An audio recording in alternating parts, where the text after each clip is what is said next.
क्योंकि सावरकर का रिश्ता किससे आपको अच्छे से पता है। हाँ।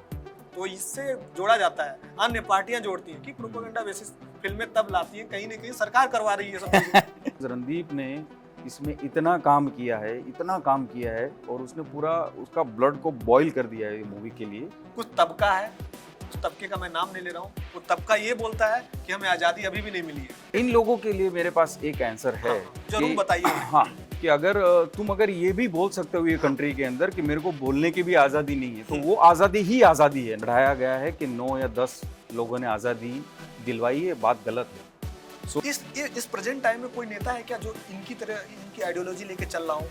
लोग बोलते हैं कि सड़कें नहीं है, ये नहीं है। भाई तू 40 साल का या 30 साल का हुआ, आज तक तूने एक कचरा भी स्ट्रीट से उठा के डब्बे में डाला है? नमस्कार, मेरा नाम है अंकित दुबे, आप देख रहे हैं इंडिया न्यूज़। मेरे साथ एक खास मेहमान है जिनका काफ़ी चर्चा था। वीर सावरकर की एक मूवी आई थी, स्वतंत्र वीर सावरकर एक मूवी आई थी, जिनमें इन्होंने एक किरदार निभाया था, काफ़ी सुर्खियों में रहा। हमारे साथ जय पटेल जी हैं, आपका स्वागत है हमारे इंडिया न्यूज़ चैनल पर। Thank you for having me. इन्होंने एक किरदार निभाया जिसको लेकर काफ़ी सुर्खियाँ मची, और वीर सावरकर जो मूवी बनी थी, अक्सर वीर सावरकर जी एक सुर्खियों में बने रहते हैं। तमाम राजनीति से उनको जोड़ा जाता है। कुछ लोग अच्छे बोलते हैं तो कुछ लोग खराब बोलते हैं, लेकिन कुछ लोग उन्हें बहुत मानते हैं। अब सावरकर मूवी बनी तो उस पर विवाद भी खूब हुआ। रणदीप हुड्डा की कमाल की एक्टिंग देखी गई, उन्हीं के खास दोस्त भी माने जाते हैं। आप कैसा रहा आपका वो एक्टिंग जब आपने शुरू किया उनके साथ? क्या पता था आपको रणदीप हुड्डा, मतलब आप एक तरह से आप भी बताते हैं कई जगह कि मुझे ऑफर किया था उन्होंने। यस, सो स्टार्ट ऐसे शुरुआत हुई कि मैं न्यूयॉर्क में था। मैं यूजुअली वहीं ज़्यादा रहता हूँ। सो जब मैं न्यूयॉर्क था तब एक दिन रात को उसका फ़ोन आया, ने एज ए जस्ट हमारे दोस्त कोई अलग अलग स्टेट में होते हैं, तो ये कैरेक्टर जो था वो गुजराती कैरेक्टर है, श्यामजी कृष्ण वर्मा। तो उन्होंने मुझे पूछा कि जय, इनके बारे में कुछ जानता है तू? हाँ। तो मैंने उसको A to Z इतना बता दिया, हाँ। Because the first thing first, उनका जो बर्थ प्लेस है मांडवी, अच्छा। हाँ। गुजरात में कच्छ में है मांडवी। हाँ। सो मांडवी में वो जहाँ पैदा हुए थे वहाँ से 500 मीटर दूर ही मेरे एक दोस्त का घर है, निहार मेहता का। अच्छा। सो बचपन से मैं डाइनिंग टेबल पे इनकी स्टोरी सुनते आया हूँ, श्यामजी कृष्ण वर्मा की। और अचानक से रणदीप ने मुझे ये बताया कि ये किरदार के बारे में आप मुझे कुछ बता सकते हो। तो आई टोल्ड हिम एवरीथिंग, जितना जानता था, जो किताबों में भी नहीं है उनके बारे में। 1935 में इंदुलाल याग्निक ने एक किताब लिखी थी। अच्छा। गैदर्स किया थे सब पेपर वर्क, उसके बाद उन्होंने आई थिंक 50s में उसको रिलीज किया था। एंड उसके बाद एक पद्मश्री, यही इसकी किताब है, श्यामजी कृष्ण वर्मा के ऊपर विष्णु भाई ने लिखी हुई है। सो इनकी किताब मैंने बहुत टाइम पढ़ी हुई थी, तो मैंने पूरा रणदीप को बताया, और ये गुजराती में है तो इंग्लिश में भी नहीं थी। सो रणदीप गार सो फैसिनेटेड, और मुझे बोला कि नहीं, तुम्हें इतनी सारी चीज़ पता है इनकी, तो आई थिंक तुझे ही ये रोल करना पड़ेगा। आपको मैं एक चीज बताऊं, अगर आप इतिहास में अगर दिलचस्प रखते हैं, श्यामजी कृष्ण वर्मा एक महान क्रांतिकारी सेना थे, वकील थे, पत्रकार थे। मतलब एक से बढ़कर एक खूबियां उनमें थी। आपने पढ़ा होगा इन सब चीजों के बारे में। वकालत भी किया है उन्होंने, पत्रकारिता भी किया है। कैसे इंस्पायर्ड हुए जब आप एक लेने गए रोल? तो कई सारी चीजें आपको तो अध्ययन करना पड़ा रहेगा ना? बहुत ही सारा अध्ययन करना पड़ा, क्योंकि जब किसी को आप पढ़ते हो, अगर वही चीज आपको पर्दे पे या कैमरा के सामने लानी होती है तो थोड़ली डिफरेंट हो जाता है, पूरा एक नेक्स्ट लेवल हो जाता है। बट श्यामजी कृष्ण वर्मा 7 साल के 8 साल के तब से संस्कृत में बहुत ही रुचि रखते थे। हाई स्कूल के बाद वो तुरंत ही बम्बई चले गए, बम्बई के बाद वो इंग्लैंड गए, वहाँ is first ever Oxford university के ग्रेजुएट हुए, और उसको पंडित की डिग्री मिली उसके बाद। और उसके विचार जो थे वो विजनरी बंदे थे। उनको ऐसे विचार थे कि भाई सशस्त्र क्रांति होनी चाहिए, अगर आपके पास ताकत नहीं है तो पीसफुल निगोशिएशन आप कभी नहीं कर पाओगे।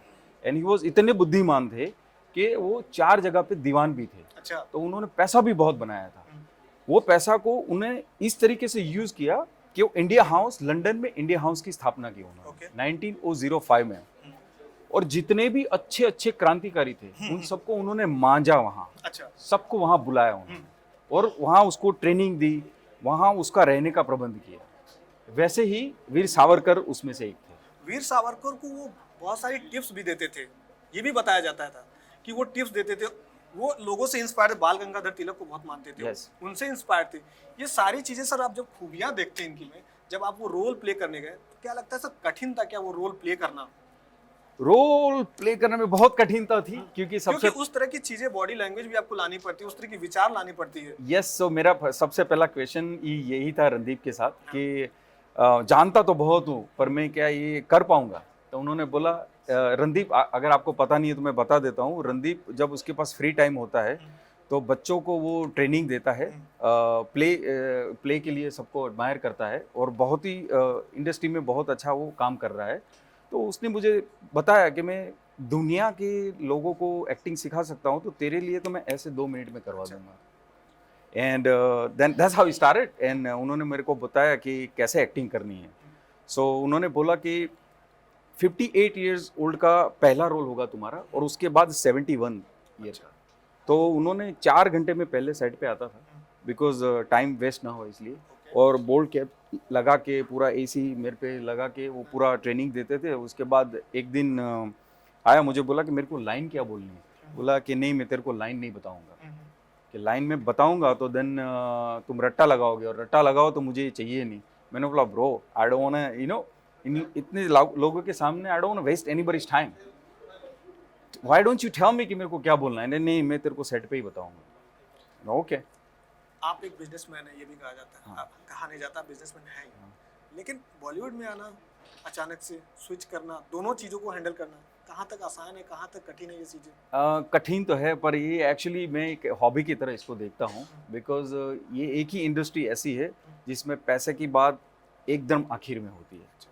पहले आर्ट की बात होती है, क्रिएशन की बात होती है, लाइक लोग इतने पैशन रखते हैं इसमें, तो मेरे को वो एडमायर करती है थोड़ा, क्योंकि when I am in business I am always talking about the money, wall street, ये वो क्या चल रहा है, पर आर्ट में जब आता हूँ तो मेंटली बहुत मज़ा आता है। इसलिए मैं ज़्यादा इसमें रुचि थोड़ी रखता हूँ और मुझे इसमें से नहीं तो कुछ कमाना है, पर बस ऐसे ही दोस्तों के साथ काम करके थोड़ा हॉबी क्रिएट करना चाहता हूँ। बिजनेस बिजनेस कठिन है या बॉलीवुड का कैरियर आई थिंक बॉलीवुड बहुत ज़्यादा कठिन है? बहुत ज़्यादा, बहुत ही ज़्यादा, बिकॉज इसमें क्या है कि बिजनेस में तो इन्वेस्टमेंट के सामने क्या रिटर्न आता है आपको थोड़ा पता चल जाता है।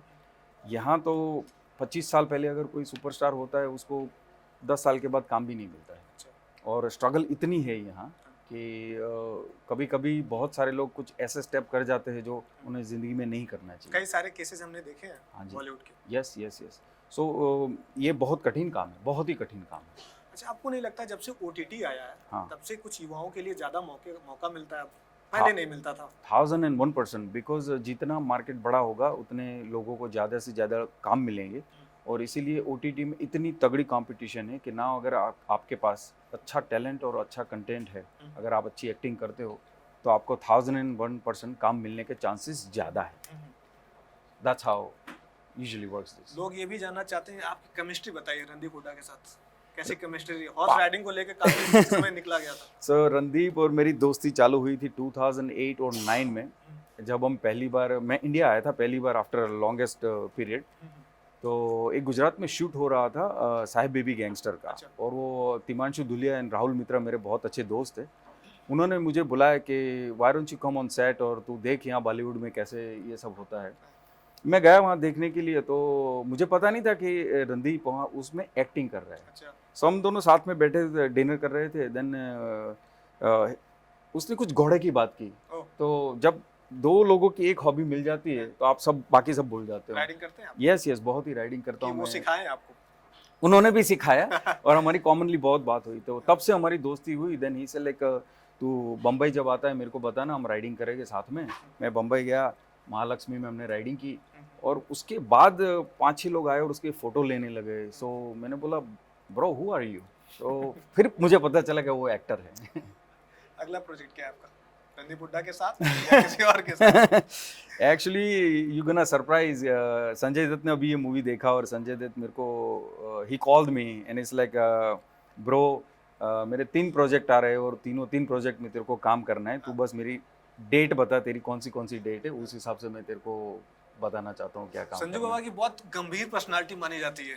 नहीं डर नहीं लगता है कि आपको उनसे? नहीं, संजू तो फ्रैंक है बहुत। एकदम मेरा मोटा भाई की तरह है। संजय दत्त को, और मेरे बड़े भाई जो कजिन ब्रदर है परेश भाई, वो दोनों की दोस्ती 35 ईयर्स से है, और मैं संजू को बहुत बचपन से जानता हूँ। सो दुनिया के लिए जो भी पर्सनालिटी है, मेरे लिए वो मोटा भाई है, बड़ा भाई अच्छा, है। बॉलीवुड में अक्सर ये आरोप लगता है कि जो प्रोपेगेंडा बेसिस मूवी होती है, हाँ अक्सर क्यों जब इलेक्शन होता है तभी वो आती हैं, उसके पहले क्यों नहीं आती हैं? इसको भी कहीं न कहीं देखा जा रहा है उस नज़रिए से, क्योंकि सावरकर का रिश्ता किससे आपको अच्छे से पता है। हाँ हाँ। तो इससे जोड़ा जाता है, अन्य पार्टियां जोड़ती हैं कि प्रोपेगेंडा बेसिस फिल्में तब लाती हैं, कहीं न कहीं सरकार करवा रही है सब चीजें। आई विश के सरकार करवा देती और सरकार इसका धंधा भी दिलवा देती, पर ऐसा नहीं होता है, क्योंकि ये मूवी रणदीप लाने वाला था 15 अगस्त को एंड 26 जनवरी को, पर प्रोडक्शन में कुछ तकलीफें आती, तो इसलिए थोड़ा डिले हो गया, और ये एक्सीडेंटली यही टाइम पे आ गई। और सबको ऐसा ही लगता है, लाइक यू नो कि भाई ये कोई प्रोपेगेंडा मूवी होगी या फलानी पार्टी की होगी, पर ऐसा कुछ नहीं है, बिकॉज रणदीप ने इसमें इतना काम किया है, इतना काम किया है, और उसने पूरा उसका ब्लड को बॉईल कर दिया है ये मूवी के लिए। 3 साल तक उसने 50 या 60 से ज़्यादा किताबों को लाइक पढ़ा है, पूरा उसमें से सार निकाला है, और उसके बाद पूरा लिखा है उन्होंने और उत्कर्ष भाई ने साथ में बैठ के, और बहुत ही काम किया है। सो जब तक मूवी रेडी नहीं होती तब तक आप उसको रिलीज़ नहीं कर सकते। इतना मेहनत की कि शरीर का सारा ढांचा तक चेंज कर दिया उन्होंने। यस, क्योंकि लाइक सावरकर जी की वेट 65 केजी थी, अच्छा। तो उस बार, और वो इसी चीज़ के लिए वो जाने जाते हैं ना रणदीप, कि जो भी काम करना है वो 1000% करूँगा, कोई नकली दाढ़ी वाड़ी लगा के वो काम नहीं करता है कभी भी। तो that's why he lost lot of weight, 32 KG उसने वेट लॉस किया था, help with Anju, doctor Anjali Hooda उसकी बहन के साथ। और साथ साथ में क्या होता है कि व्हेन यू लूज वेट और 19 आवर्स तक तुम कुछ खाते नहीं हो, तो you become a little cracky, और वो सेट पे गिर जाता था, एक बार घोड़े से भी गिर गया था, फ्रैक्चर हो गया था, 8 वीक का ब्रेक आ गया था बीच में। So being a brother, being a friend, you have to always watch out. So मेरे लिए क्या सिर्फ ये मूवी नहीं था कि सेट पे गया, काम किया और निकल गए, हम 24 आवर उसके साथ रहते थे, मैं और अंजू स्पेशली, और हम उसके ऊपर देखते रहते थे कि like we were watching him out, कि क्या हो रहा है, you know, it was lot of stuff, he was tough, very tough. और ऐसे महान क्रांतिकारी की जब आप मूवीज करते हैं तो एक अंदर से जज्बा आता है। आप आगे चाहेंगे क्या कि कुछ ऐसे महान क्रांतिकारियों की मूवी फिर से मैं करूं? एब्सोल्युटली ब्रदर, बिकॉज इसमें क्या होता है कि जब तुम मैं और रणदीप ऐसा बात ही कर रहे थे कि रणदीप, अगर हम 150 साल पहले पैदा हुए होते ना, तो साला हम अंग्रेज की गोली से ही मरते, बिकॉज तुम्हें इतना जज्बा आ जाता है कि आप सोचो कि आपको ना थिएटर देखने का राइट्स है, आपको ना कोई जगह पे बोलने का राइट्स है, तो इतने अंग्रेज लोग ने हमें इतना इतना लूटा है कि तुम्हें कोई जात की फ्रीडम नहीं थी। सो सबसे पहली प्रायोरिटी इन लोगों की ये थी कि सबसे पहले कंट्री को फ्री कैसे किया जाए। सो ऐसे माहौल में जब तिलक जी वहाँ से कोई आदेश देते थे, चिट्ठियाँ लिखते थे, और इन लोगों की एक सीक्रेट सोसाइटी बनी हुई थी, उसमें वो कैसे निगोशिएट करके, कैसे बात करके पेरिस ट्रैवल करते थे, रशिया ट्रैवल करते थे, वहाँ से लाके, और उन सब का एक ही गोल था कि भारत माँ की आज़ादी, उसके सिवा उनको कुछ नहीं चाहिए था। लेकिन आप देखते होंगे कि कुछ देश में कुछ ऐसे तत्व हैं जो अभी आज़ादी की बात करते हैं, इस वक्त बोलते हैं कि हमें आज़ादी नहीं मिली है, अब मुझे आज़ादी चाहिए। कुछ तबका है, उस तबके का मैं नाम नहीं ले रहा हूँ, वो तबका ये बोलता है कि हमें आज़ादी अभी भी नहीं मिली है। फिल्मों के माध्यम से, किसी चीज़ के माध्यम से वो दर्शाते हैं कि मुझे तो आज़ादी अभी नहीं मिली है, आप मुझे आज़ादी दिलाइए। आपको लगता है इस स्वतंत्र भारत में अभी भी किसी को आज़ादी नहीं दी गई है? नहीं, अगर ये बोलने की भी उनको आज़ादी है, मीन्स कि it gives answer right there. हाँ, कि ऐसा कोई अगर बोल ही रहा है कि मेरे को बोलने की आज़ादी नहीं है, वो बोल के बता रहा है, मीन्स कि तू आज़ादी तो है। मेरा जो इशारा है वो जेएनयू की तरफ है। जेएनयू वाले कुछ लोग हैं, कहा तो ये जाता है कि इतना प्रसिद्ध विश्वविद्यालय है, वहाँ से ऐसी चीज़ें निकल के आती कि हमें आज़ादी नहीं मिली गई है, अभी नहीं मिली है। और ऐसे महान क्रांतिकारी नेता जो हमारे बीच में नहीं है, उनको लेके कुछ ऐसी बातें की जाती है कि नहीं, अभी भी आज़ादी नहीं मिली है। ऐसा ये इन लोगों के लिए मेरे पास एक आंसर है। हाँ, जरूर बताइए। हाँ, कि अगर तुम अगर ये भी बोल सकते हो ये कंट्री के अंदर कि मेरे को बोलने की भी आज़ादी नहीं है, तो वो आज़ादी ही आज़ादी है, नंबर 1। नंबर 2, अगर आपके बड़े भाई 9 साल के लिए काला पानी गए, आप 11 साल के लिए काला पानी गए हो, आपके छोटे भाई को जिंदा जला दिया है, इसमें से सिर्फ 10% आप मेरे को करके दिखाओ। बिल्कुल सही बात। ये आंसर मेरे पास आप लेके आओ, फिर हम आज़ादी की बात करेंगे। मेरा यही उनको बोलना है, जो भी लोग जैसा भी सोचते हैं। बहुत पढ़े लिखे लोग माने जाते हैं जेएनयू में, शिक्षित लोग माने जाते हैं, भारत में नाम है।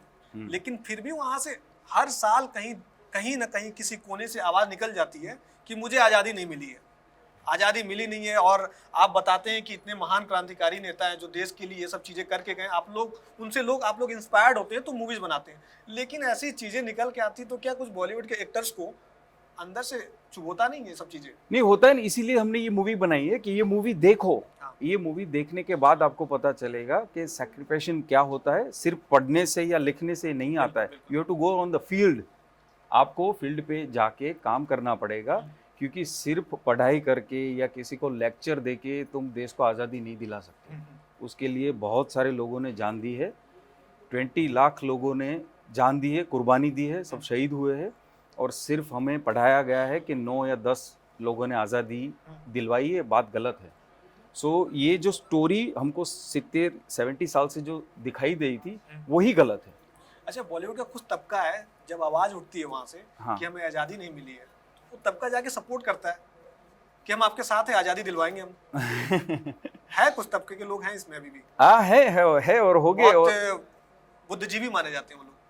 तो मेरी दृष्टि में तो वो लोग बुद्धिजीवी नहीं है। अगर अपने आप को बुद्धिजीवी मानते हैं तो वो नहीं है, मेरी दृष्टि से नहीं। अच्छा चलिए, हाँ।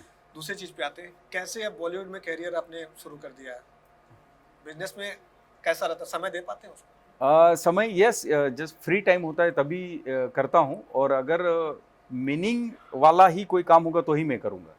फॉर एग्जांपल कि मैंने 3 साल पहले एक हॉलीवुड की फिल्म बनाई थी जो टोटली नॉन कमर्शियल थी और सीरिया के बेस पे थी, वॉर के बेस पे थी। सो जब भी जैसे बुद्धिजीवी की बात से ही याद आया कि 2 बुद्धिजीवी प्रेसिडेंट होते हैं वही वॉर करते हैं, ठीक है। और वो वॉर जो होता है वो पावर के लिए वॉर होता है, और मेजोरिटी टाइम उसकी सफरिंग जो होती है वो विमेन एंड चिल्ड्रन को होती है, कंट्री डिस्ट्रॉय हो जाता है पूरा। सो उसके बेस पे मैंने एक मूवी बनाई थी, उसका नाम था I am gonna tell God everything. तो ऐसा कोई है, जैसे मैं इंडिया आता हूँ तो मेरे को 2 चीज़ बहुत फोकस करता हूँ, देखता हूँ, मैं नोटिस करता हूँ। The way people drive here, तो कार के इतने सारे एक्सीडेंट होते हैं यहाँ। सो एक वो एयर पोल्यूशन, वो आप तो दिल्ली में हो तो आपको तो उससे ज़्यादा कोई जान नहीं सकता। तो अगर ये 2 चीज़ के ऊपर अगर कुछ भी करने का है तो मैं 101% सोचूंगा और उसमें काम करने की जिज्ञासा है मेरी। बिल्कुल। और ऐसे लोगों को प्रधानमंत्री नरेंद्र मोदी आगे बढ़ाते हैं और वो बताते हैं कि आप हमारे साथ आइए, काम करिए। हाल ही में बॉलीवुड के कुछ एक्टर्स को, कुछ यूथ है जो अच्छी मूवीज बनाते हैं, मोदी जी हमेशा उनको सपोर्ट करते हैं और मिलते हुए भी नजर आते हैं, और जाके मिलते भी हैं और उन्हें बुलाते भी हैं मिलने के लिए, इंस्पायर करते हैं। पहले ऐसे पीएम हुआ करते थे कोई जो बुला के मिले आपसे? नहीं था। और मोदी जी की बात से मेरे को एक बात यहाँ मेंशन करनी है कि जिनका मैं किरदार निभा रहा हूँ, श्याम जी कृष्ण वर्मा। सो श्याम जी कृष्ण वर्मा की डेथ हुई थी 1930 में जिनीवा में। और इतने विद्वान थे और इतने विजनरी गाय थे कि उन्होंने 100 साल की अपनी अर्थिया को बैंक में डिपॉजिट की थी। और उन्होंने बोला था कि मेरी अर्थिया जो एशिस जो है वो आज़ाद हिंद में ही हो जानी चाहिए। हम 1947 में आज़ाद हो गए और 50 साल तक किसी ने वो वापस लाने की तस्दी नहीं ली। 2003 में मोदी जी वहाँ खुद गए प्राइवेट एयरक्राफ्ट लेके और अपने कंधों पे वो अस्थियां लेके यहाँ आए, और मांडवी में जहाँ उसका बर्थ प्लेस है वहाँ पूरा इंडिया हाउस बनाया है और वहाँ दोनों अस्थियां रखी है। आप मुझे बताओ कि ऐसा कौन सा प्रेसिडेंट या प्राइम मिनिस्टर है जो ऐसे हमारे अनसंग हीरो है उसकी अस्थियां खुद वहाँ लेके आए? कोई नहीं। सो विजनरी जितने श्याम जी कृष्ण वर्मा जितने विजनरी थे, इतने हमारे देश के लीडर भी आजकल इतने ही विजनरी है, और हम सबको उन सबको सपोर्ट करना चाहिए। और बहुत इंस्पिरेशन मिलता है ऐसे लोगों से। जैसे श्याम जी कृष्ण वर्मा की ऊपर अगर किसी ने किताब नहीं लिखी होती तो हमको पता नहीं चलता। ऐसे इतने बहुत सारे अनसंग हीरो है, ऐसा नहीं कि एक हीरो है। मैं तो मानता हूँ कि अहिंसा वाले भी हीरो है और हिंसा वाले भी हीरो है। आपको एक एग्जाम्पल देना चाहता हूँ कि फॉर एग्जाम्पल अगर हमारे पास 10 सिटी है, 10 मेजर सिटी में अगर चाइना के लोग ट्रेडिंग के लिए यहाँ आते हैं और 15 साल के बाद पूरा उसको कवर कर लेते हैं, तो क्या हमको सशस्त्र बन के या हमारे पास इक्विपमेंट नहीं हो गए तो क्या हम उससे बात नहीं करेंगे? क्या हम उससे वॉर नहीं करेंगे हमारी फ्रीडम के लिए? तो यही 150 साल पहले था। आप किनसे इंस्पायर्ड हैं? श्याम जी कृष्ण वर्मा से, फिर विक्रम साराभाई से, इलाबेन भट्ट से। जब आपको मूवी ये मिली उसके पहले किससे इंस्पायर थे आप? उससे पहले की ही बात कर रहा हूँ आप तो ये तब की बात कर रहे हैं जब आपको मूवीज मिल गई। नहीं, तब की बात इसके कर रहे कारण मेरे को मूवी मिली है। इसके कारण? हाँ, क्योंकि मैं डे वन से इंस्पायर था। बिकॉज मैं एक एग्जांपल देता हूँ, 1997 में इंग्लैंड में पहली बार गया, तो हीथ्रो एयरपोर्ट से सीधा मैं इंडिया हाउस इनके घर गया था, और आई नेवर थॉट कि इसके ऊपर कोई मूवी बनाएगा और मेरा दोस्त बनाएगा। अच्छा। तो ये तो बहुत ही लाइक ये जब बोलते हैं ना कर्मा की बात है, ऐसा हो गया। So I am so happy to play this role, because मुझे सब कुछ पता था। बस रणदीप ने जिस तरीके से वैनिटी वैन में आके उसने मेरे को बताया पहला शॉट था, तो मैं I was so nervous. Of course तुमने कभी कैमरा फेस नहीं किया, तुम नर्वस होते हो। तो उसने बोला कि brother let me tell you something, you are not J any more, तू जे है नहीं और मैं रणदीप नहीं हूँ, मैं डायरेक्टर हूँ, और तेरे को 400 लोग है या 300 लोग है, किसी के ऊपर ध्यान नहीं देना है, मैं जितना बोलूँ इतना करना है तेरे को। कि तिलक जी ने हमें चिट्ठी लिखी है कि देश में अंग्रेजों ने इतनी सारी विमेन पे बलात्कार किया है, खेडूत के ऊपर, और जितने भी फार्मर्स है उनका इतना लगान ले लिया है, जितने अच्छे अच्छे किंगडम और जो पॉजिटिव राजा थे वो सब फ्रीडम फाइटर के साथ थे। इतना अत्याचार होने के बाद जितने बुद्धिजीवी लोग हैं, 10 या 15 बुद्धिजीवी जो लोग हैं, उसका तू सबका लीडर है। और स्वामी विवेकानंद के साथ उनके बातें चलती रहती थी, बिकॉज दयानंद सरस्वती को ये भी बहुत मानते थे, स्वामी विवेकानंद भी बहुत मानते थे। तो इट्स लाइक उन्होंने तेरे लिए सिफारिश की थी, कि वीर सावरकर की सिफारिश उन्होंने की थी श्यामजी कृष्ण वर्मा को, कि आप इसके घर में इसे रखो। ऐसे थॉट्स है, और हमारी एक ही सिर्फ मंजिल है कि भारत माता को आज़ादी दिलवानी है। ठीक है, तो तुम वो हो। अब पहली बार सावरकर तुम्हारे घर पे आता है ट्रैवल करके बंबई से, तो आप उसका स्वागत कैसे करोगे? बिल्कुल।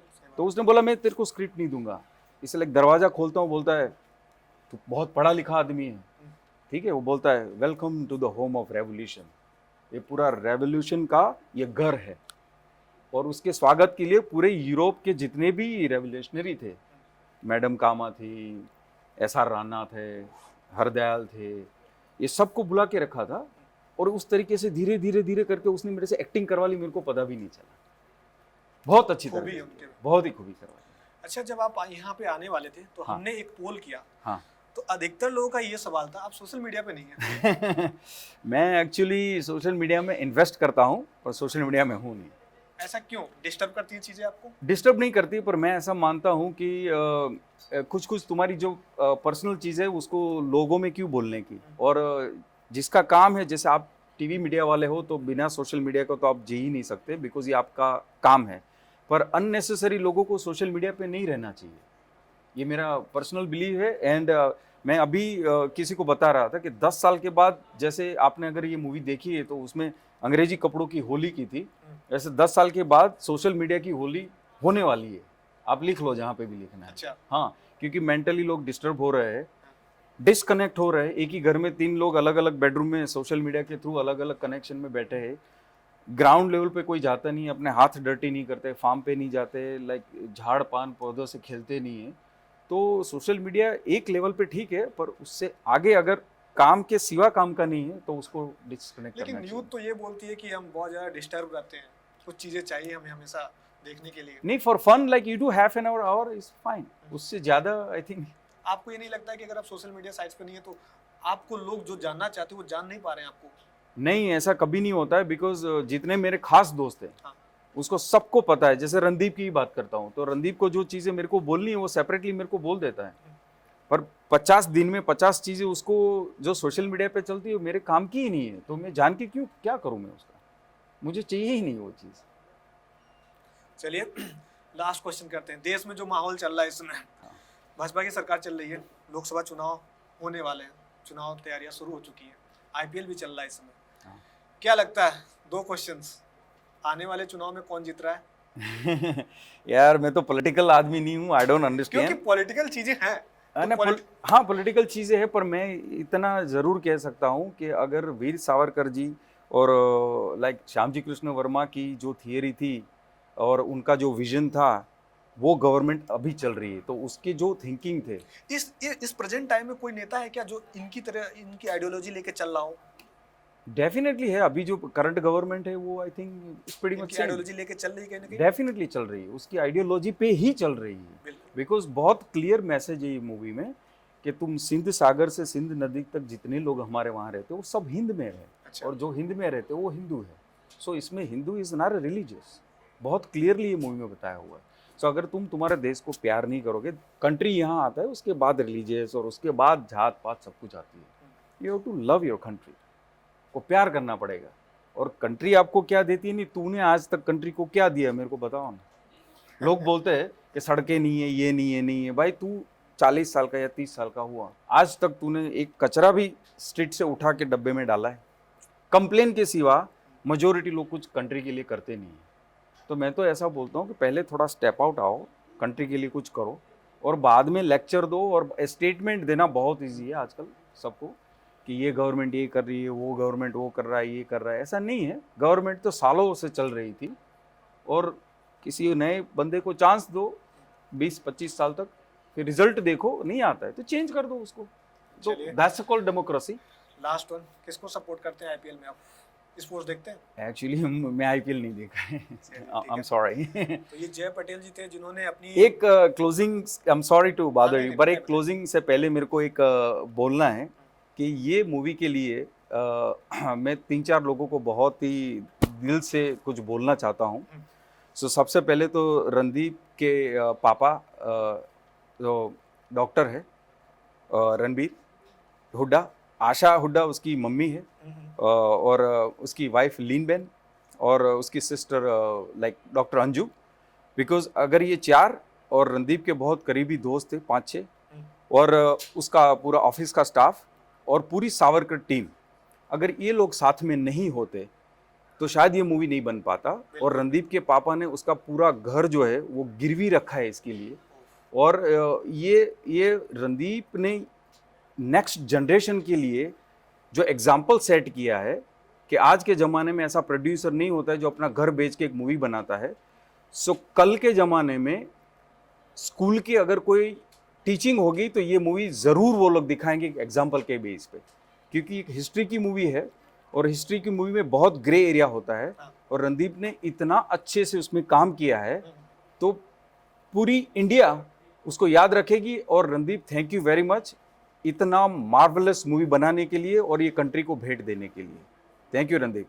चलिए जय पटेल जी, आपसे बात करके बहुत अच्छा लगा।